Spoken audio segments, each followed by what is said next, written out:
പത്തരമാറ്റി നമ്മൾ പ്രേക്ഷകരെല്ലാവരും തന്നെ കാത്തിരിക്കുന്ന വേണുവിനെയും അനാമികയൊക്കെ അനന്തപുരിയിൽ നിന്നും എന്നേക്കുമായി പുറത്തേക്കുന്ന ഒരു അടിപൊളി എപ്പിസോഡിൻ്റെ റിവ്യൂയിലേക്ക് എല്ലാവർക്കും സ്വാഗതം. നമ്മുടെ വേണുവിനും രേവതിക്കും അനാമികക്കൊക്കെ നല്ല 8ന്റെ പണി തന്നെ കിട്ടുന്നുണ്ട്. അപ്പോൾ അങ്ങനെയുള്ള ഒരു കിടിലൻ എപ്പിസോഡിൻ്റെ റിവ്യൂ ആണ് കേട്ടോ പറയുന്നത്. അപ്പോൾ നമുക്ക് വീഡിയോയിലോട്ട് പോയാലോ? അങ്ങനെ നമ്മുടെ അനാമിക ഒരു ദിവസം രേവതിയെ വിളിച്ചു പറയുകയാണ്, അമ്മേ എനിക്കിവിടെ ബോറടിച്ചിട്ട് വയ്യ, അനിയാണെങ്കിൽ എന്നെ പുറത്തേട്ട് കൊണ്ടുപോകുന്നുമില്ല. ഞാൻ പുറത്തേക്കൊക്കെ ഒന്ന് പോയിട്ട് എത്ര നാളായെന്നറിയോ? എത്രയെന്ന് വെച്ചാൽ ഇതിനകത്ത് തന്നെ അടച്ചു പൂട്ടിയിരിക്കുന്നത്. അതുകൊണ്ട് അമ്മ ഒരു കാര്യം ചെയ്യേ, അച്ഛനെയും കൂട്ടി ഇങ്ങോട്ട് വാ, എന്നിട്ട് നമുക്ക് ഷോപ്പിങ്ങിനൊക്കെ പോയിട്ട് എല്ലായിടത്തും കറങ്ങിയിട്ട് തിരിച്ചു വരാമെന്ന് പറയുമ്പോൾ ഇത് കേൾക്കേണ്ട താമസം വേണുവും രേവതിയും കൂടെ അനന്തപുരയിലെത്തി. അവർ അനാമികയെയും കൂട്ടി ശേഷം 3 പേരും കൂടെ ഷോപ്പിങ്ങിനൊക്കെ ആയിട്ട് പുറത്തു പോവുകയാണ്. പോകുന്നതിനിടയിൽ വേണു ഓർമ്മിപ്പിക്കുന്നുണ്ട് അനാമികയെ, മോളെ എൻ്റെ കയ്യിൽ 5ന്റെ പൈസ ഇല്ല, മോള് എല്ലാ ചിലവും എടുക്കാമെന്ന് പറഞ്ഞിട്ടാണല്ലോ അച്ഛൻ കൂടെ വരുന്നത്. അതുകൊണ്ട് ഇനി എന്ത് മേടിച്ചാലും മോള് തന്നെ പൈസ കൊടുത്തേക്കണേ എന്നൊക്കെ പറയുന്നത് കേട്ട്, അതൊക്കെ ഞാൻ കൊടുത്തോളാം അച്ഛാ. അനിയുടെ പേഴ്സിൽ നിന്ന് ഞാൻ ആവശ്യത്തിലധികം പൈസ എടുത്തിട്ടുണ്ട്, അതോർത്ത് അച്ഛൻ വിഷമിക്കേണ്ട. ഇന്നത്തെ ചിലവ് മൊത്തം എൻ്റെ വകയാണ്. വായയ്ക്ക് രുചിയായിട്ട് എന്തെങ്കിലുമൊക്കെ കഴിച്ചിട്ട് എത്ര നാളായെന്നറിയോ?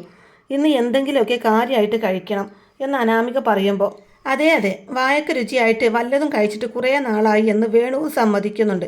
ഇത് കേൾക്കുന്നതും രേവതി പരിഭവത്തോടെ ചോദിക്കുന്നുണ്ട്, അതെന്താ വേണേട്ട അങ്ങനെ പറഞ്ഞത്? ഞാൻ നിങ്ങൾക്ക് നല്ല ഭക്ഷണമൊന്നും തയ്യാറാക്കി തരുന്നില്ല എന്നല്ലേ ആ പറഞ്ഞതിൻ്റെ അർത്ഥം എന്ന് ചോദിക്കുമ്പോൾ, എൻ്റെ രേവതി, നല്ല ഭക്ഷണമൊക്കെ തയ്യാറാക്കണമെങ്കിൽ അതിനനുസരിച്ച് ക്യാഷ് മുടക്കണം. മീനും ഇറച്ചിയും ഒക്കെ കഴിക്കണമെങ്കിൽ നല്ല പൈസ വേണ്ടേ? ഉടനെ രേവതി അത് കേൾക്കുമ്പോൾ, അങ്ങനെ പറ, അല്ലാതെ ഞാനുണ്ടാക്കുന്ന കറികൾക്ക് കുറ്റം പറയാൻ നിൽക്കരുത്. ഞാൻ നല്ല ടേസ്റ്റിൽ തന്നെയാണ് എല്ലാം ഉണ്ടാക്കാറ് എന്ന് പറയുന്നുണ്ട് രേവതി. ഇവർ 2 പേരും തമ്മിലുള്ള സംസാരം കേട്ട് ഒന്ന് നിർത്തുന്നുണ്ടോ? നമ്മളിപ്പോൾ പുറത്ത് വന്നിരിക്കുകയാണ്, എല്ലാവരും നമ്മളെ ശ്രദ്ധിക്കും. അതുകൊണ്ട് 2 പേരും ഒന്ന് വായടക്കി വെക്ക്. ഞാനിപ്പോഴേ അനന്തപുരിയിലെ മരുമകളാണ്. അങ്ങനെയുള്ളപ്പോൾ നിങ്ങളുടെ ഈ ദാരിദ്ര്യം പറച്ചിൽ ആരെങ്കിലും കേട്ടാൽ എനിക്കാണ് അതിൻ്റെ മോശം. അതുകൊണ്ട് തൽക്കാലം ഒന്നും മിണ്ടാതിരിക്കാൻ അവരെ ഉപദേശിക്കുന്നുണ്ട് അനാമിക. അങ്ങനെ അനാമികയും വേണുവും രേവതിയും കൂടി ഒരു റെസ്റ്റോറൻറ്റിലേക്കാണ് കേട്ടോ ആദ്യം തന്നെ പോകുന്നത്. അവരങ്ങനെ നല്ല ഭക്ഷണമൊക്കെ ഓർഡർ ചെയ്ത് വെയിറ്റ് ചെയ്ത് കൊണ്ടിരിക്കുകയായിരിക്കും. എന്നാൽ ഇതേ സമയത്താണ് അവരുടെ തൊട്ടപ്പുറത്ത് ടേബിളിൽ വേറെ ഒരാൾ അനാമികയെ തന്നെ ഇങ്ങനെ ശ്രദ്ധിച്ചു കൊണ്ടിരിക്കുന്നത്. അനാമികയാണെങ്കിൽ അയാളെ കാണുന്നുമില്ല. ഭക്ഷണമെല്ലാം കഴിച്ച് ബില്ലും കൊടുത്ത് അനാമികയും കുടുംബവും അവിടെ നിന്ന് ഇറങ്ങാൻ തുടങ്ങുമ്പോഴേക്കും അയാൾ അപ്പോഴും അനാമികയെ തന്നെ ശ്രദ്ധിച്ചു കൊണ്ടിരിക്കുകയാണ് കേട്ടോ. ആ സമയം രേവതി അനാമികയോടായിട്ട് പറയുന്നുണ്ട്, മോളെ ഞാൻ കുറച്ച് നേരമായിട്ട് ശ്രദ്ധിക്കാം. മോളെ തന്നെ ശ്രദ്ധിച്ചുകൊണ്ട് അവിടെ ഒരാൾ നിൽക്കുന്നുണ്ട്. ഇത് കേൾക്കുന്ന അനാമിക എവിടെ എന്ന് ചോദിച്ച് തിരിഞ്ഞു നോക്കുന്നതും അയാളെ കണ്ട് ശരിക്കും അങ്ങ് നടുങ്ങുന്നുണ്ട് കേട്ടോ നമ്മുടെ അനാമിക. അത് അനാമികയുടെ മുൻ കാമുകനാണ് ദർശൻ. ദർശനെ കണ്ട് ആകെ ഷോക്കഡായിട്ട് നിൽക്കുന്നുണ്ട് അനാമിക. എന്നിട്ട് വേണുവിനോടായിട്ട് പറയുന്നുണ്ട്, അമ്മേ അത് ദർശനാണ്. അമ്മയ്ക്കറിയില്ലേ, കോളേജിൽ പഠിക്കുന്ന സമയത്ത് നല്ല ക്യാഷുള്ള ഒരാളെ പ്രേമിക്കണം എന്നും പറഞ്ഞ് ഞാൻ ഒരാളുടെ പുറകെ നടന്നത് അയാളാണെന്നൊക്കെ രേവതിക്ക് പറഞ്ഞു കൊടുക്കുന്നുണ്ട് അനാമിക. അപ്പോൾ രേവതി പറയും, ആ ദരിദ്രവാസിയാണോ എന്ന് ചോദിക്കുമ്പോൾ, അതെ അമ്മേ, അവനെങ്ങാനും എൻ്റെ കല്യാണം കഴിഞ്ഞെന്നെങ്ങാനും അറിഞ്ഞാൽ എൻ്റെ ജീവിതം അതോടുകൂടി തകരും, അത് ഉറപ്പാണെന്നൊക്കെ അനാമിക പേടിയോടെ പറയുന്നത് കേട്ട്, വേണേട്ടാ നമുക്കിപ്പോൾ തന്നെ ഇവിടെ നിന്ന് പോകണം, വേഗം വണ്ടി എടുക്കുക എന്നൊക്കെ പറഞ്ഞ് 3 പേരും വേഗത്തിൽ തന്നെ അവിടെ നിന്ന് സ്ഥലം വിടുകയാണ്. പോകുന്നതിനിടയിൽ അനാമിക വേണുവിനോടായിട്ട് പറയുന്നുണ്ട്, ആ ദർശൻ അവിടെ നിൽപ്പുണ്ടായിരുന്നു എന്നുള്ള കാര്യം. ഇത് കേൾക്കുന്നതും വേണു ആണെങ്കിലും ഒന്ന് ഞെട്ടുന്നുണ്ട്. എന്നിട്ട് ചോദിക്കുന്നുണ്ട്, ഏത്, നീ കോളേജിൽ പഠിക്കുമ്പോൾ നീ പിറകെ നടന്ന ദർശനോ? അതേ അച്ഛ, അവൻ തന്നെ. അവനെങ്ങാനും എൻ്റെ കല്യാണം കഴിഞ്ഞെന്നെങ്ങാനും അറിഞ്ഞാൽ, ഞാൻ വലിയ കോടീശ്വരനെയാണ് വിവാഹം കഴിച്ചിട്ടുള്ളതെന്ന് അറിഞ്ഞാൽ അതൊക്കെ പ്രശ്നമാവും, എൻ്റെ കാര്യത്തിലൊരു തീരുമാനവും ആവും. ഉടനെ തന്നെ വേണു ചോദിക്കുന്നുണ്ട്, അവൻ ഇവിടുന്ന് നാട് വിട്ടു പോയതല്ലായിരുന്നോ? വീണ്ടും വന്നോന്ന് ചോദിക്കുമ്പോൾ, അച്ഛൻ എന്താ ഒന്നും അറിയാത്ത പോലെ സംസാരിക്കുന്നത്? അവനെ ഒഴിവാക്കാൻ നമ്മൾ കാണിച്ചു കൂട്ടിയതൊക്കെ അച്ഛൻ മറന്നുപോയോ? അച്ഛൻ തന്നെയല്ലേ കഞ്ചാവ് തന്ന് അത് കൊണ്ടുപോയി അവൻ്റെ ബാഗിൽ വെക്കാൻ പറഞ്ഞത്? എന്നിട്ട് അവനെ പോലീസ് പിടിച്ച് നാട്ടിൽ നിൽക്കാൻ വയ്യാതെ ആയപ്പോൾ അവൻ നാട് വിട്ടു പോയതല്ലേ? അപ്പോൾ വേണു ചോദിക്കുന്നുണ്ട്, അത് അവൻ തന്നെയാണെന്നുള്ള കാര്യത്തിൽ നിനക്ക് ഉറപ്പുണ്ടോ എന്ന്? അതെ അച്ഛാ, അവൻ തന്നെയാണത്. അവൻ എന്നെ തന്നെ നോക്കി നിൽക്കുകയായിരുന്നു. അതിൽ നിന്നും വേണുവിനും ഉറപ്പാവുകയാണ് അത് ദർശൻ തന്നെയാണെന്ന്. നിന്നെ അവന് മനസ്സിലായി കാണും എന്നും ഇനി നമ്മൾ എന്ത് ചെയ്യും എന്നൊക്കെ വേണുവും രേവതിയും കൂടെ ചോദിക്കുമ്പോൾ, എനിക്കറിയില്ല അച്ഛാ, അന്ന് ഞാനാണ് അതെല്ലാം ചെയ്തത് എന്ന് അവനിപ്പോൾ അറിഞ്ഞു കാണും. അതുകൊണ്ടാണിപ്പോൾ അവൻ ഇങ്ങോട്ടേക്ക് വന്നത്. അല്ലെങ്കിൽ ഈ നശിച്ച നാട്ടിലേക്ക് അവൻ ഒരിക്കലും തിരിച്ചു വരില്ലായിരുന്നു. എനിക്കാണെങ്കിൽ പേടിച്ചിട്ട് കയ്യും കാലും വിറക്കുന്നുണ്ട്. അല്ലെങ്കിൽ തന്നെ അനന്തപുരിയിൽ ഇപ്പോൾ എൻ്റെ പേരിൽ തുടർച്ചയായി ഓരോ പ്രശ്നങ്ങളാണ്. ഇനി ഇതും കൂടെ ആയാൽ എനിക്ക് ഓർക്കാൻ പോലും വയ്യ. എന്തായാലും നമുക്ക് വീട്ടിലേക്ക് പോവാം. ഇപ്പോൾ ഷോപ്പിംഗ് ഒന്നും വേണ്ട. വീട്ടിൽ പോയി ടെൻഷനൊക്കെ മാറിയതിന് ശേഷം വേണം അനന്തപുരിയിലേക്ക് പോവാൻ. എന്തായാലും അച്ഛൻ വീട്ടിലേക്ക് വണ്ടി വിടുമെന്ന് പറഞ്ഞ് അനാമിക സ്വന്തം വീട്ടിലേക്ക് പോകുന്നുണ്ട്. പിന്നീട് 3 പേരും ടെൻഷനോട് കൂടി ഇരിക്കുന്നുണ്ട് കേട്ടോ. ഈ സമയം തന്നെ അവരെ ഞെട്ടിച്ചുകൊണ്ട് കോളിംഗ് ബെല്ല് അടിക്കുന്നുണ്ട്. പോയി നോക്കുന്ന സമയത്ത് ദർശൻ തന്നെയായിരിക്കും കേട്ടോ അവരെ ഫോളോ ചെയ്ത് വന്നത്. ദർശനെ കാണുന്നതും 3 പേരും പേടിച്ച് വിറച്ച് നിൽക്കുകയാണ്. ദർശനാണെങ്കിൽ അവരെ നോക്കി ഒരു പുച്ഛഭാവത്തോടെ, അങ്കിളിന് എന്നെ മനസ്സിലായി കാണുമല്ലോ. ഞാൻ കരുതി നിങ്ങൾ ഈ വീടൊക്കെ വിട്ട് ദൂരെ എവിടേക്കെങ്കിലും പോയിട്ടുണ്ടാവും എന്ന്. അല്ല, അങ്കിളിൻ്റെ മോളെവിടെ? കുറേ നാളായി ഞാൻ എൻ്റെ അനാമിക മോളെ ഒന്ന് കണ്ടിട്ട്. ഞാനൊന്ന് അവളെ കാണട്ടെ എന്നും പറഞ്ഞുകൊണ്ട് ദർശൻ ഒരു പുച്ഛച്ചിരിയോടെ അകത്തേക്ക് കയറുന്നുണ്ട്. അതേസമയം ഒന്നും അറിയാത്തതുപോലെ അനാമിക അതാരാ അച്ഛ എന്നും ചോദിച്ചുകൊണ്ട് അങ്ങോട്ടേക്ക് വരികയാണ്. അപ്പോൾ ദർശൻ അനാമികയോട് പറയുന്നുണ്ട്, ഹായ് ഡിയർ മോളു, എന്നെ നീ മറന്നോ? മോളുടെ ദർശേട്ടനാണ് ഈ വന്നിരിക്കുന്നത്. അനാമികയാണെങ്കിൽ അപ്പോഴും പേടിയോടെ ദർശനെ തന്നെ നോക്കി നിൽക്കുകയാണ്. അല്ല, മോളെന്താ ഇങ്ങനെ എന്നെ തന്നെ നോക്കുന്നത്? ഞാൻ വരും എന്ന് നീ ഒട്ടും പ്രതീക്ഷിച്ചു കാണില്ല അല്ലേ? ഞാൻ കുറച്ച് ദിവസമായിട്ട് നിന്നെ തന്നെ തപ്പി നടക്കുകയായിരുന്നു. കുറച്ച് ദിവസം മുമ്പ് ഞാൻ നിന്നെ അന്വേഷിച്ച് ഇവിടേക്കും വന്നിരുന്നു. പക്ഷേ ഇവിടെയാണെങ്കിൽ 3-4 ദിവസമായിട്ട് ആരെയും കണ്ടില്ല. ഈ വീടും പൂട്ടി നിങ്ങളൊക്കെ എവിടെയാണ് പോയതെന്ന് അന്വേഷിച്ചു ഞാൻ. അപ്പോഴാണ് ഇവിടെ അടുത്തൊരാൾ എന്നോട് പറഞ്ഞത് മോളുടെ കല്യാണം കഴിഞ്ഞെന്നും മോളും അച്ഛനും അമ്മയും ഒക്കെ ഭർത്താവിൻ്റെ വീട്ടിലാണെന്നും കോടീശ്വരനായിട്ടുള്ള ഒരാളെയാണ് മോൾ കല്യാണം കഴിച്ചതെന്നാണ് എനിക്കറിയാൻ കഴിഞ്ഞത്. തുടർന്ന് ചോദിക്കുന്നുണ്ട്, നീ എന്നാ അവൻ്റെ കയ്യിൽ നിന്ന് കിട്ടാനുള്ളതൊക്കെ വാങ്ങിച്ചിട്ട് അവിടെ നിന്നും പോരുന്നത്? അല്ല, നിന്റെ ശീലം അങ്ങനെയാണല്ലോ. അങ്ങനെയല്ലേ നീ എന്നെയും തേച്ചത്? എന്നാലും നീ എന്നെ ഇങ്ങനെ ചതിക്കുമെന്ന് ഞാൻ ഒരിക്കലും പ്രതീക്ഷിച്ചില്ല. ഒഴിവായി പോകുന്നില്ലെന്ന് കണ്ടപ്പോൾ എന്നെ ഒഴിവാക്കാനായി നീ കണ്ടെത്തിയ ഐഡിയ എന്തായാലും കൊള്ളാം. നിന്റെ അച്ഛൻ്റെ ബുദ്ധിയായിരിക്കും അല്ലേ അത്? ഞാൻ നാട്ടിലും വീട്ടിലും എല്ലായിടത്തും നാണം കെട്ട് നാട് വിട്ടു പോയതാ. എന്നാൽ ഈ ഇടക്കാണ് ഞാൻ അറിഞ്ഞത് ഇതിൻ്റെയൊക്കെ പിന്നിൽ നീയാണെന്ന്. നിന്നെ പലതവണ ഞാൻ ഫോൺ ചെയ്യാൻ നോക്കിയതാ, പക്ഷേ വിളിച്ചിട്ട് കിട്ടിയില്ല. നീ ആ സിമ്മൊക്കെ കളഞ്ഞു കാണുമെന്ന് എനിക്കറിയായിരുന്നു. എന്തായാലും നേരിട്ട് നിന്നെ ഒന്ന് കാണണമെന്ന് കരുതി. നീയാണെങ്കിൽ ഇപ്പോൾ കോടീശ്വരിയാണല്ലോ. എനിക്കാണെങ്കിൽ ഇപ്പോൾ കുറച്ച് പൈസയുടെ അത്യാവശ്യമുണ്ട്. അതുകൊണ്ട് നീ എന്നെ ഒന്ന് സഹായിക്കണം. പ്രേമിച്ച് നടക്കുന്ന സമയത്ത് ഒരുപാട് പൈസ നീ എൻ്റെ കയ്യിൽ നിന്നും വാങ്ങിച്ചെടുത്തിട്ടുണ്ട്. ഇനി നിൻ്റെ ഊഴാണ്. നീ എന്നെ സഹായിച്ചേ പറ്റൂ. കുറച്ച് പൈസ നീ എനിക്ക് തന്നേ പറ്റൂ എന്നൊക്കെ ദർശൻ പറയുന്നത് കേട്ട് അനാമിക ഞാനൊന്നും ചെയ്തിട്ടില്ല എന്നും പറഞ്ഞു നിൽക്കുകയാണ്. നീ എന്നെ തെറ്റിദ്ധരിച്ചിരിക്കുകയാണെന്ന് കൂടെ അനാമിക പറയുമ്പോൾ ദർശൻ അത് കേട്ട് ശരിക്കും ദേഷ്യം വരുന്നുണ്ട്. ഇനി നീ കള്ളം പറഞ്ഞ് ബുദ്ധിമുട്ടൊന്നും വേണ്ട. എനിക്കെല്ലാം അറിയാം. എൻ്റെ ലൈഫ് നശിപ്പിച്ചത് നീ ഒറ്റൊരുത്തിയാ. ഒന്ന് നീ കേട്ടോ, ഞാനിപ്പോൾ ചോദിക്കുന്ന പൈസ എനിക്ക് തന്നാൽ നിനക്ക് കൊള്ളാം.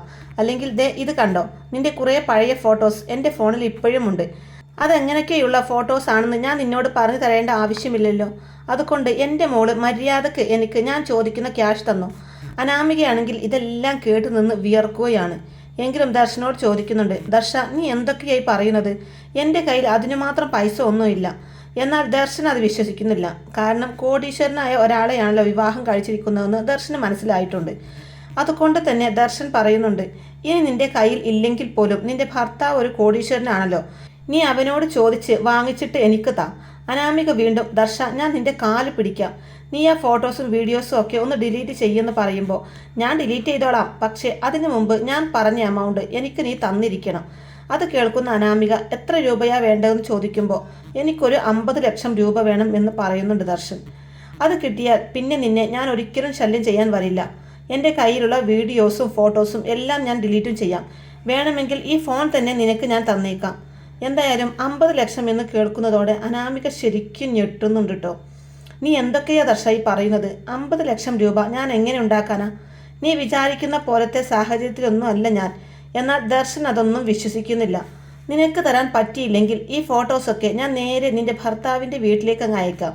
അതല്ലേ നല്ലതെന്ന് പറഞ്ഞ് ഭീഷണി മുഴക്കുമ്പോൾ, അയ്യോ ദയവ് ചെയ്ത് നീ അങ്ങനെയൊന്നും ചെയ്യല്ലേ. എൻ്റെ ജീവിതം നീ തകർക്കല്ലേ ദർശ. അപ്പോൾ ദർശൻ പറയും, അങ്ങനെയാണെങ്കിൽ നീയും നിൻ്റെ അച്ഛനും അമ്മയും ഒക്കെ ഒന്ന് ഇരുന്ന് ആലോചിക്ക്. എന്നെ കുടുക്കാൻ വഴി കണ്ടുപിടിച്ചതുപോലെ ഇതും ഒന്ന് ഇരുന്ന് ആലോചിച്ചാൽ 50 ലക്ഷം രൂപയൊക്കെ നിസ്സാരമായിട്ട് നിനക്കുണ്ടാക്കാൻ സാധിക്കും. ഒരു 10 ദിവസം കൂടെ ഞാൻ നിനക്ക് സമയം തരാം. അതിനുള്ളിൽ എനിക്ക് ആ പൈസ കിട്ടിയില്ലെങ്കിൽ ഈ ദർശൻ ആരാണെന്ന് എൻ്റെ അനാമിക മോൾ അറിയാൻ പോകുന്നതേയുള്ളൂ. ഏതായാലും ഈ ഫോട്ടോസ് എല്ലാം എൻ്റെ കയ്യിൽ ഭദ്രമായിട്ടിരിക്കും. ഇത്രയും പറഞ്ഞ് ദർശൻ അവിടെ ഒന്ന് പോകുമ്പോൾ ആകെ തകർന്നു പോകുന്നുണ്ട് അനാമിക. അച്ഛാ ഇനി എന്ത് ചെയ്യും? അവൻ ചോദിച്ചത് കേട്ടില്ലേ? 50 ലക്ഷം രൂപ കൊടുത്തില്ലെങ്കിൽ എൻ്റെ ജീവിതം അവൻ തകർക്കും, അതെനിക്കുറപ്പാ. അനിയാണെങ്കിൽ എന്നെ ഒഴിവാക്കാനായിട്ട് എന്തെങ്കിലും ഒരു കാരണം കിട്ടാൻ വേണ്ടി കാത്തിരിക്കുക. ഇതൊക്കെ അനന്തപുരിയിലുള്ളവരും കൂടെ അറിഞ്ഞാലുള്ള അവസ്ഥ എനിക്ക് ആലോചിക്കാൻ പോലും വയ്യ അച്ഛാ എന്നൊക്കെ കരഞ്ഞുകൊണ്ട് അനാമിക പറയുമ്പോൾ, മോളെ ഇത്രയും വലിയ തുക നമ്മൾ എങ്ങനെ ഉണ്ടാക്കാനാണെന്ന് ചോദിക്കുന്നുണ്ട് വേണു. എനിക്കറിയില്ല അച്ഛാ, പക്ഷെ എങ്ങനെയെങ്കിലും അവന് 50 ലക്ഷം രൂപ കൊടുത്തേ പറ്റൂ. ഞാൻ കൊടുത്തിരിക്കും. എങ്ങനെയെങ്കിലും അവന് പണം കൊടുത്ത് ഒഴിവാക്കിയേ പറ്റൂ അച്ഛാ എന്നൊക്കെ പറയുന്നുണ്ട് അനാമിക. വേണു ആണെങ്കിലും ആകെ നിസ്സഹായനായി നിൽക്കുകയാണ്. എന്നിട്ട് അനാമികയോട് പറയുന്നുണ്ട്, മോളെ ഈ അച്ഛൻ്റെ മുമ്പിൽ ഒരു മാർഗവും തെളിഞ്ഞു കാണുന്നില്ല എന്ന് പറയുമ്പോൾ, എന്തായാലും ഞാൻ അനന്തപുരിയിലേക്ക് തന്നെ തിരിച്ചു പോവുകയാണ്. അവിടെ ചെന്നാൽ എന്തെങ്കിലും ഒരു മാർഗമുണ്ടോ എന്ന് ഞാൻ നോക്കട്ടെ എന്നും പറഞ്ഞുകൊണ്ട് അനാമിക അനന്തപുരിയിലേക്ക് പോവുകയാണ്. തിരികെ എത്തിയ അനാമികയെ കണ്ട് ജാനകി ചോദിക്കുന്നുണ്ട്, അല്ല മോള് ഷോപ്പിങ്ങിനൊന്നും പറഞ്ഞ് ഇറങ്ങിയതല്ലായിരുന്നോ? എന്നിട്ട് ഇത്ര നേരത്തെ വന്നോ? ഒന്നും വാങ്ങിച്ചില്ലേ എന്നൊക്കെ തിരക്കുന്നതും, അത് പിന്നെ അമ്മേ എനിക്ക് നല്ല തലവേദനയായിരുന്നു, അപ്പോൾ ഞാൻ നേരത്തെ ഇങ്ങ് പോന്നതാ. അപ്പോൾ അത് കേൾക്കുന്ന ജാനകി, ആണോ, എന്നാൽ മോള് പോയി റെസ്റ്റ് എടുക്ക്, ഞാൻ പോയിട്ട് മോൾക്ക് നല്ലൊരു ചായ ഉണ്ടാക്കി കൊണ്ടുവരാം എന്നും പറഞ്ഞ് ജാനകി കിച്ചണിലേക്ക് പോകുമ്പോൾ അനാമികയാണെങ്കിൽ ടെൻഷനോടെ അങ്ങോട്ടും ഇങ്ങോട്ടും നടക്കുകയാണ്. എത്രയും പെട്ടെന്ന് 50 ലക്ഷം രൂപ കിട്ടിയേ പറ്റൂ. അതെങ്ങനെ ഒപ്പിക്കാൻ പറ്റുമെന്ന് അനാമിക തല പുകഞ്ഞ് ആലോചിക്കുന്നുണ്ട്. ഇനിയിപ്പോൾ എന്താ ചെയ്യുക? കയ്യിലാണെങ്കിൽ സ്വർണ്ണാഭരണങ്ങളുമില്ല. ഉള്ളതൊക്കെ അച്ഛൻ്റെ കടം വീട്ടാനായിട്ട് എടുത്തു കൊടുത്തു. ഇനിയിപ്പോൾ ഞാൻ എന്ത് ചെയ്യും? ഇത്രയും വലിയൊരു തുക എങ്ങനെ ഉണ്ടാക്കും എന്നെല്ലാം ചിന്തിച്ച് സങ്കടപ്പെട്ടിരിക്കുകയാണ് അനാമിക. ഈ സമയത്ത് തന്നെയാണ് അനി റൂമിലേക്ക് വരുന്നത്. അനാമികയെ കാണുന്ന അനി, അല്ല നീയല്ലേ ഷോപ്പിങ്ങിന് പോവുകയാണെന്നും പറഞ്ഞ് പോയത്, എന്നിട്ട് നേരത്തെ എത്തിയോ എന്ന് ചോദിക്കുമ്പോൾ, ഞാൻ നേരത്തെ എത്തി. അനിയുടെ കയ്യിൽ ഒരു ബാഗ് കാണുന്ന അനാമിക ഇത് എന്താണെന്ന് ചോദിക്കുന്നതും, ഇത് ഓഫീസിലെ ക്യാഷാണ്, ആദർശേട്ടൻ എന്നോട് എടുത്തു വെക്കാൻ പറഞ്ഞു തന്നതാ, 50 ലക്ഷം രൂപയോളമുണ്ട്, നാളെ ബാങ്കിൽ കൊണ്ടുപോയി ഇടാനുള്ളതാണെന്നൊക്കെ അനി പറയുന്നത് കേട്ട്, ഇതിവിടെ വെക്കുന്നത് സേഫാണോ എന്ന് ചോദിക്കുന്നുണ്ട് അനാമിക. അതെന്താ നീ അങ്ങനെ ചോദിക്കുന്നത്? ഞങ്ങൾ ഇവിടെ ഇതുപോലെ പല തവണ പൈസ കൊണ്ടുവന്ന് വെക്കാറുണ്ട്. ഇതുവരെ ഇവിടെ നിന്ന് ഒരൊറ്റ പൈസ പോലും ആരും കൊണ്ടുപോയിട്ടില്ല. അപ്പോൾ അനാമിക തിരിച്ചു പറയും, ഞാൻ പറഞ്ഞെന്നേയുള്ളൂ, ഇവിടെ തന്നെ കള്ളന്മാരുണ്ടല്ലോ. അന്ന് എൻ്റെ മാല പോയിട്ട് ഇതുവരെ തിരിച്ചു കിട്ടിയിട്ടില്ലല്ലോ. അനിക്ക് മനസ്സിലാവുന്നുണ്ട് ഇത് നയനയെയും നവ്യയെയും ഉദ്ദേശിച്ചിട്ടാണ് പറയുന്നതെന്ന്. അതുകൊണ്ട് തന്നെ അനാമികയോട് തുറന്നു ചോദിക്കുന്നുണ്ട്, നീ എൻ്റെ ഏട്ടത്തിമാരെയായിരിക്കും കള്ളന്മാരെന്ന് ഉദ്ദേശിച്ചത് അല്ലേ? അതേടാ, അത് തന്നെയാണ് ഞാൻ ഉദ്ദേശിച്ചത്. അവരൊക്കെ ചിലപ്പോൾ ഇത്രയധികം ക്യാഷ് കാണുമ്പോൾ എടുത്ത് വീട്ടിൽ കൊണ്ടുപോയി കൊടുത്തെന്ന് വരും. നിനക്ക് അവരെക്കുറിച്ച് ഇപ്പോഴും ഒന്നും അറിയില്ലെന്ന് പറയുമ്പോൾ, ദേ അനാമികയെ അനാവശ്യം പറയരുത്. എൻ്റെ ഏട്ടത്തിമാരെ കുറിച്ച് ഇനി കുറ്റം പറയണ്ട. അവരെക്കുറിച്ച് എനിക്ക് നന്നായിട്ടറിയാം. അത്രയൊന്നും നിനക്കറിയില്ലല്ലോ. പിന്നെ നിന്റെ മാലയുടെ കാര്യം, അക്കാര്യത്തിൽ ഇതുവരെ ഒരു തീർപ്പ് വന്നിട്ടില്ല. എന്നാൽ ആദർശേട്ടൻ അതിനെക്കുറിച്ച് ഇപ്പോഴും അന്വേഷിക്കുന്നുണ്ട്. എന്നെങ്കിലും ആ കള്ളനെയോ കള്ളിയെയോ പിടിക്കാൻ പറ്റും എന്ന് തന്നെയാണ് എൻ്റെയും വിശ്വാസം. അത് കേൾക്കുന്നതും അനാമിക ഒന്ന് പേടിക്കുന്നുണ്ട് കേട്ടോ. എന്നിട്ട് ഒരു നിമിഷം മിണ്ടാതെ നിന്നതിന് ശേഷം വീണ്ടും പറയുകയാണ്, നീ എന്തൊക്കെ പറഞ്ഞാലും ഇത്രയും വലിയ ഒരു തുക ഇവിടെ വെക്കുന്നത് സേഫായിട്ട് എനിക്ക് തോന്നുന്നില്ല. കള്ളന്മാരുടെ ശല്യം നല്ലോണമുണ്ട്. നീ വെറുതെ ഇതൊന്നും ഇവിടെ കൊണ്ടുവെക്കേണ്ടെന്ന് പറയുമ്പോൾ, ഇത് ഇവിടെ തന്നെ ഇരിക്കും. ഈ അനന്തപുരിയിൽ നിന്നും മോഷ്ടിക്കാനുള്ള ധൈര്യമുള്ള കള്ളന്മാരൊന്നും ഇവിടെയില്ല എന്ന് പറഞ്ഞ് ആ ക്യാഷ് അടങ്ങിയ ബാഗ് അവിടെ അലമാരയിൽ വെച്ച് അനി അവിടെ ഒന്നും പോകുന്നുണ്ട്. അനാമികയാണെങ്കിൽ തനിക്ക് 50 ലക്ഷം രൂപ കിട്ടിയതുപോലെ സന്തോഷിക്കുന്നുണ്ട്. തേടിയ വള്ളി കാലിൽ ചുറ്റിയതുപോലെ. ഇനി ഈ 50 ലക്ഷം രൂപ എടുത്ത് ദർശന് കൊടുക്കാം, അല്ലാതെ എൻ്റെ മുമ്പിൽ വേറെ ഒരു മാർഗവും കാണുന്നില്ലെന്നൊക്കെ അനാമിക സ്വയം പറഞ്ഞിട്ട് ഉടനെ തന്നെ വേണുവിനെ വിളിക്കുന്നുണ്ട്. വേണു അനാമികയോട് ചോദിക്കുന്നുണ്ട്, എന്തായി മോളെ, പൈസ വല്ലതും കിട്ടിയോ? അവൻ ചോദിച്ച പൈസ കൊടുത്തില്ലെങ്കിൽ അവൻ വീണ്ടും വരും, പ്രശ്നങ്ങൾ ഉണ്ടാക്കും. ചിലപ്പോൾ അനന്തപുരിയിലേക്ക് തന്നെ കയറി വരുമെന്ന് അവൻ പറഞ്ഞില്ലായിരുന്നോ? 10 ദിവസത്തിനുള്ളിൽ അവൻ്റെ പൈസ കൊടുക്കണം മോളെ. അത് കേൾക്കുന്ന അനാമിക വേണുവിനോട് പറയുന്നുണ്ട്, അച്ഛാ 10 ദിവസം ഒന്നും ഇനി വേണ്ട, ഇന്ന് തന്നെ അവൻ ചോദിച്ച മുഴുവൻ പണവും നമുക്ക് കൊടുക്കാം. എന്നാൽ പിന്നെ ആ ശല്യം അങ്ങ് ഒഴിവാകുമല്ലോ. അപ്പോൾ വേണു ചോദിക്കുന്നുണ്ട്, നീ എന്താ മോളെ അങ്ങനെ പറഞ്ഞത്? ഇത്രയും വലിയ തുക ഇന്ന് തന്നെ കൊടുക്കാമെന്നോ? മോൾക്ക് പൈസ വല്ലതും കിട്ടിയോ എന്ന് ചോദിക്കുന്നുണ്ട് കേട്ടോ. അപ്പോൾ അനാമിക ചിരിച്ചുകൊണ്ട് പറയും, അതൊക്കെ റെഡിയായ പോലെ തന്നെയാണച്ചാ. അനി ഇവിടെ 50 ലക്ഷം രൂപ കൊണ്ടുവച്ചിട്ടുണ്ട്. അതെന്തായാലും ഞാൻ എടുത്ത് ദർശന് കൊടുക്കാൻ വേണ്ടി പോവുകയാണ്. അപ്പോൾ വേണുവിനും പേടിയാവുന്നുണ്ട്. അയ്യോ മോളെ, അതെടുത്തു കഴിഞ്ഞാൽ എടുത്തത് നീയാണെന്ന് അവനറിയില്ലേ? അത് വേണ്ട മോളെ, വെറുതെ റിസ്ക് എടുക്കണ്ട, നമുക്ക് വേറെ വല്ല മാർഗവും നോക്കാമെന്ന് പറയുമ്പോൾ, അച്ഛന് വേറെ എന്ത് മാർഗം നോക്കാമെന്നാണ് ഈ പറയുന്നത്? ഇതല്ലാതെ വേറെ ഒരു മാർഗവും നമ്മുടെ മുമ്പിലില്ല. അനി കൊണ്ടുവച്ച ഈ 50 ലക്ഷം രൂപ തന്നെ ദർശനം കൊടുക്കാമെന്ന് പറയുകയാണ് കേട്ടോ അനാമിക. വേണു വീണ്ടും ഉപദേശിക്കുന്നുണ്ട്, മോളെ നീ ഇപ്പോൾ ആ പൈസ എടുത്തുകൊണ്ട് പോയാൽ അത് വലിയൊരു പ്രശ്നമായിട്ട് മാറും. ആ മാലയുടെ കാര്യം തന്നെ മോൾക്ക് ഓർമ്മയില്ലേ? എല്ലാവരും അത് മറന്നെങ്കിലും ആദർശമൊക്കെ ഇപ്പോഴും അതിൻ്റെ പിറകിൽ തന്നെയുണ്ട്. അതുകൊണ്ട് മോളി സാഹസത്തിന് മുതിരുന്നതിന് മുമ്പ് ഒന്ന് ആലോചിക്കാൻ വേണു ഉപദേശിക്കുമ്പോൾ അനാമിക പറയുന്നുണ്ട്, അതിന് ഞാനല്ലല്ലോ അച്ഛ ഈ പണം എടുക്കുന്നത്. അതെ, ദർശൻ തന്നെ വന്ന് എടുത്തോളും. അവനെ വിളിച്ച് ഞാൻ കാര്യങ്ങളൊക്കെ പറയാം. അവൻ രാത്രി ആരും കാണാതെ ഉള്ളിലോട്ട് വന്നാൽ മതി. എന്നിട്ട് ഈ പൈസയുമായിട്ട് സുഖമായിട്ട് അവന് പുറത്തേക്ക് പോവുകയും ചെയ്യാം. അപ്പോൾ പിന്നെ എൻ്റെ പേരിൽ ഒരു പ്രശ്നവും ഉണ്ടാവില്ലല്ലോ. അവന് കിട്ടേണ്ടത് അവന് കിട്ടുകയും ചെയ്തോളും. ഏതായാലും ആ ഒരു മാർഗം വേണുവിനും ഇഷ്ടപ്പെടുന്നുണ്ട്. അതെന്തായാലും കൊള്ളാമെന്ന് പറയുന്നുണ്ട്. അനാമിക ഉടനെ പറയുന്നുണ്ട്, അച്ഛാ ഈ കാര്യത്തിൽ എനിക്ക് റിസ്ക് എടുക്കാതിരിക്കാൻ പറ്റില്ല. കാരണം ഇതെൻ്റെ ജീവിതമാണ്. അവനെങ്ങാനും ഞങ്ങൾ തമ്മിലുള്ള ഫോട്ടോ ഇവിടെ ആർക്കെങ്കിലും അയച്ചു കൊടുത്താൽ അന്നത്തോടെ എൻ്റെ കാര്യത്തിലൊരു തീരുമാനമാകും. ഞാൻ പറഞ്ഞല്ലോ, എനിക്ക് എങ്ങനെയെങ്കിലും അവനെ ഒന്ന് ഒഴിവാക്കി കിട്ടണം. അത് മാത്രമേ ഉള്ളൂ ചിന്ത. അതിൻ്റെ കൂടെ ഇങ്ങനെയൊരു കാരണം കിട്ടിയാൽ ഞാൻ എന്നേക്കുമായി അനന്തപുരിയുടെ പടി ഇറങ്ങേണ്ടി വരും.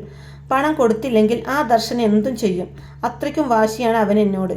അങ്ങനെ വേണുവുമായി സംസാരിച്ചതിന് ശേഷം അനാമിക ദർശനെ വിളിക്കുന്നുണ്ട് കേട്ടോ. ശേഷം പറഞ്ഞു കൊടുക്കുന്നുണ്ട്, ദർശ പൈസയൊക്കെ റെഡിയാണ്. പക്ഷേ അതിരിക്കുന്നത് എൻ്റെ കയ്യിലല്ല. എൻ്റെ ഭർത്താവ് അലമാരക്കകത്ത് 50 ലക്ഷം രൂപ കൊണ്ടുവച്ചിട്ടുണ്ട്. ഇന്ന് രാത്രി തന്നെ നീ ഇങ്ങോട്ട് വരണം. എന്നിട്ട് ആ പൈസ എടുത്തോണ്ട് പൊക്കോ. ഈ വീടിനകത്ത് കയറി പറ്റാനുള്ള എല്ലാ മാർഗവും ഞാൻ പറഞ്ഞു തരാം. നീ ആ പണം എടുത്ത് ആരും കാണാതെ ഇവിടെ നിന്ന് പോയാൽ മാത്രം മതി. എന്നാൽ ഇത് കേൾക്കുന്നതും ദർശൻ ആകെ ടെൻഷനാവുന്നുണ്ട്. ഇതൊക്കെ വലിയ റിസ്ക് ആണെന്നും നീ തന്നെ എനിക്ക് എടുത്തു തരുന്നതല്ലേ നല്ലത് എന്നും ചോദിക്കുമ്പോൾ അനാമിക പറഞ്ഞു കൊടുക്കുന്നുണ്ട്, ദർശ നിനക്ക് 50 ലക്ഷം രൂപ വേണമെങ്കിൽ കുറച്ചൊക്കെ റിസ്ക് എടുത്തേ പറ്റൂ. അപ്പോൾ അത് ശരിയാണെന്ന് തോന്നുന്നുണ്ട് ദർശനും. ശേഷം അനാമികയോട് നിന്റെ പ്ലാൻ എന്താണെന്ന് ചോദിക്കുമ്പോൾ അനാമിക എല്ലാ കാര്യങ്ങളും ദർശൻ്റെ അടുത്ത് പറയുന്നുണ്ട്. അങ്ങനെ അന്ന് രാത്രി സമയത്തോടടുക്കുന്നതും അനാമികക്ക് നല്ല ടെൻഷനാവുന്നുണ്ട്. ഇനി അഥവാ പിടിക്കപ്പെട്ടാൽ അവൻ എൻ്റെ പേരെങ്ങാനും പറയുമോ എന്നൊക്കെ ഓർത്ത് ശരിക്കും ടെൻഷൻ അടിക്കുകയാണ് അനാമിക. കുറച്ച് കഴിയുമ്പോഴേക്കും അനി റൂമിലോട്ട് വരുന്നുണ്ട്. അനി ഫുഡൊക്കെ കഴിച്ച് ഫ്രഷ് ആയിട്ട് വന്ന് കിടക്കുകയാണ്. അനാമികയാണെങ്കിലും അന്നത്തെ ദിവസം ഒരു തർക്കത്തിനൊന്നും നിൽക്കാതെ ഉറക്കം നടിച്ച് അനിയുടെ അടുത്ത് തന്നെ കിടക്കുന്നുണ്ട്. അങ്ങനെ പ്ലാൻ ചെയ്തതുപോലെ ഏകദേശം ഒരു 12:30 ഒക്കെ ആകുമ്പോൾ അനാമിക എണീക്കുന്നുണ്ട്. അനി ഉറങ്ങിയോ നോക്കുന്ന സമയത്ത് അനി നല്ല ഉറക്കത്തിലായിരിക്കും. അങ്ങനെ അനാമിക ഫോൺ എടുത്ത് ദർശനെ വിളിക്കുന്നുണ്ട്. ഞാൻ ഇവിടെ എത്തിയെന്ന് അറിയിക്കുന്നുണ്ട് ദർശൻ. ബാക്കി കാര്യങ്ങളൊക്കെ നീ പറയുന്നത് പോലെ. അനാമികയാണെങ്കിൽ ദർശനോട് പറയുന്നുണ്ട്, മുകളിലോട്ട് വരാനും സ്റ്റെയർ കയറിയാൽ 3ാമത്തെ റൂമാണ് ഞങ്ങളുടേത്. പിന്നെ പതുക്കെ കയറിയാൽ മതി. റൂം ഞാൻ ഇവിടെ തുറന്നു വെച്ചിരിക്കുകയാണ്. ഞാൻ ഉറങ്ങിയതുപോലെ കിടക്കാൻ പോവാ. നീ അതെടുത്ത് പോയിക്കൊള്ളണം എന്നൊക്കെ പറയുന്നുണ്ട് കേട്ടോ. അങ്ങനെ എല്ലാം തീരുമാനിച്ചുറപ്പിച്ച് ദർശൻ ഉള്ളിലോട്ട് വരികയാണ്. അനാമികയാണെങ്കിൽ ഉറങ്ങിയതുപോലെ കിടക്കുന്നുണ്ട്. എന്നാൽ ഈ സമയത്തായിരിക്കട്ടോ നമ്മുടെ നവ്യയും എണീക്കുന്നത്. നവ്യ എണീറ്റ് വെള്ളം കുടിക്കാൻ നോക്കുന്ന സമയത്ത് ജഗ്ഗിൽ വെള്ളം കാലിയായിരിക്കും. അതുകൊണ്ട് തന്നെ കിച്ചണിൽ പോയി വെള്ളം എടുക്കാനായിട്ട് നവ്യ പുറത്തേക്ക് വരുന്നുണ്ട്. ആ സമയത്താണ് നമ്മുടെ ദർശൻ നേരെ റൂമിലോട്ട് കയറി പോകുന്നത്. അതുകൊണ്ട് തന്നെ നവ്യ ദർശനെ കാണുന്നില്ല. അങ്ങനെ അനാമികയുടെ റൂമിൽ കയറുന്ന സമയത്ത് അനാമിക പതുക്കെ കണ്ണ് തുറന്നു നോക്കുന്നുണ്ട്.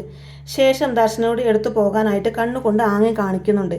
അങ്ങനെ ദർശൻ പണം അടങ്ങിയിരിക്കുന്ന ആ ബാഗ് അവിടെ നിന്നും എടുത്ത് ഇറങ്ങാൻ തുടങ്ങുകയായിരിക്കും. ദർശൻ ഇറങ്ങി താഴേക്ക് വരുന്ന സമയത്താണ് നവ്യ വെള്ളവുമായിട്ട് മുകളിലോട്ട് വരുന്നത്.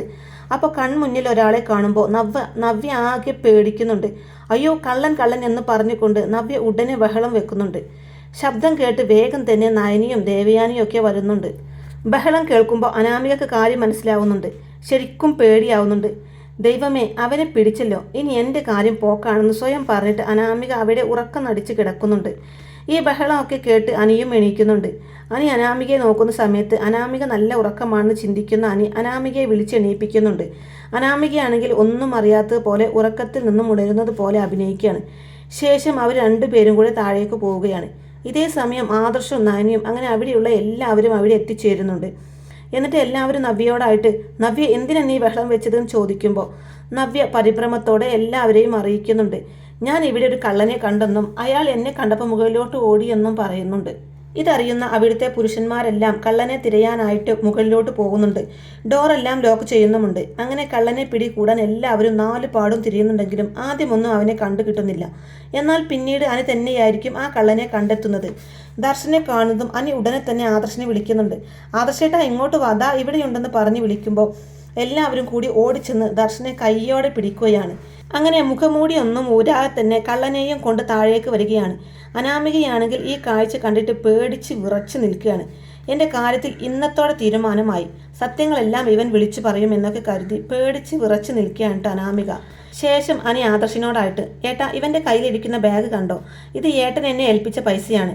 എന്നിട്ട് അനി അയാളുടെ കയ്യിൽ നിന്നും ആ ബാഗ് പിടിച്ച് വാങ്ങിക്കുന്നുണ്ട്.